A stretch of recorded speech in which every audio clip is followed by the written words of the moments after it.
Guys, mayong morning sa inyong tanan diha. At samahan niyo ako magluluto ngayon ng mahak chocolate.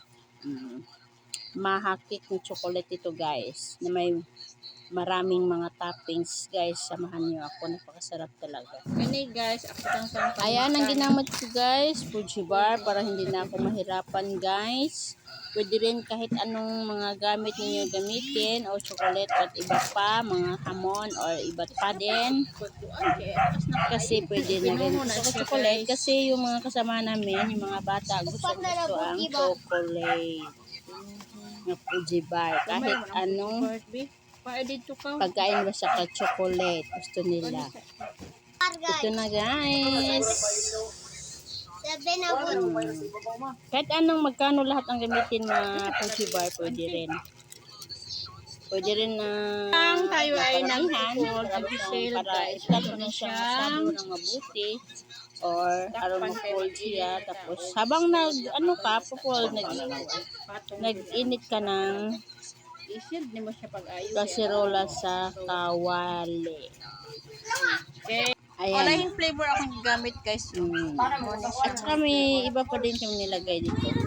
Wala siya. Ano madala? Ayan na. Hindi ko na pwede nakita yung iba.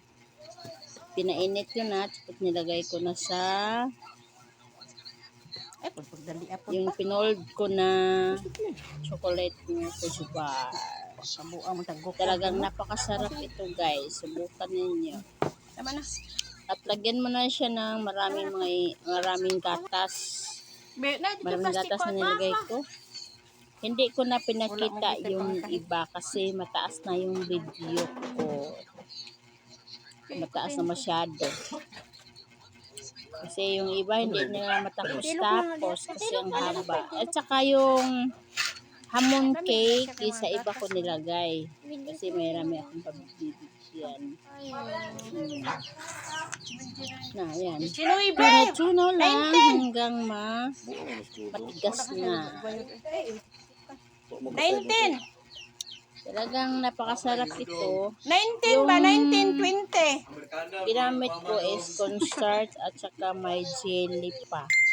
Ayan na. Ayan na. Wow, ang sarap tingnan. At saka napakasarap pa. Kain na tayo. Yan ang gusto sa mga bata. And thank you guys and for watching. And God bless sa ating lahat. Sana po mayroon kayong natutunan. Shout out sa lahat ng followers ko. Thank you very much.